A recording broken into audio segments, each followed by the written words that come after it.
কত ধন্য মা। বয়ানে আসার আগেও মায়ের কাছে দোয়া চাইছি গো মা। সারা বাংলাদেশের মানুষ জামালপুরের ওয়াজ শুনতেছে। মাগো মা, আজকেই তো সেই স্টেজে বয়ান করতে আসছি গো মা, দোয়া চাই।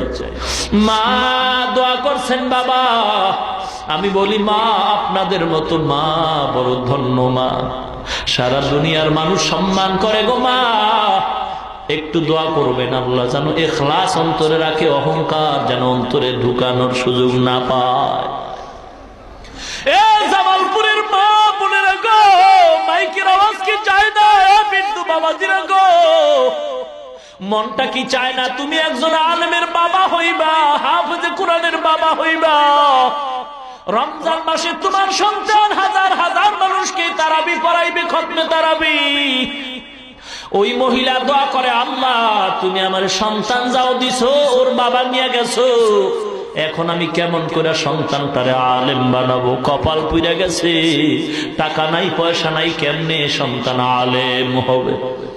মা গরিব, টাকা নাই পয়সা নাই, অন্যের বাড়ি কাজ করিয়া মা কিছু টাকা পাইয়া পেট বাঁচায়, সন্তানেরও বাঁচায়।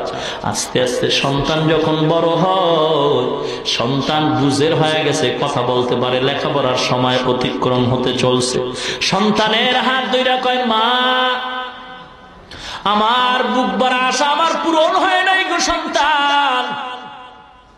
আমার আশা ছিল আমি তোমার হাফেজ বানাবো, আলেম বানাবো। না না, তোমার বাবা নাই, আমি গরিব, অন্যের ঘরে কাজ করে জীবন চালাই, যাও তুমিও নাই না যাও। অন্যের বাড়ি যদি কোনো কাজ পাও, কাজ করে পেট বাঁচাও, কিন্তু আমার কাছে আর রাখার সুযোগ নাই, লেখাপড়া করানোরও সুযোগ আমার হবে না। সন্তান মায়ের থেকে চলছে, গ্রামে হাঁটতেছে, এক বড় লোক সন্তানের চেহারা দিয়ে তাকায়, বড় মায়া লাগছে। আয় বাবা আয়, কই যাও? বলে আমি গরিবের সন্তান, আমি কাজ তালাশ করি। কয় আমার বাড়ি থাকবি, আমার বাড়ি কাজ করবি, আর আমার কিছু গরু আছে দেখাশোনা করবি, তোর খানা বেতন কাপড় যা দরকার আমি সব ব্যবস্থা করে দিব। এতিম সন্তান ওই বাড়ির গরুর রাখাল হয়। বলবো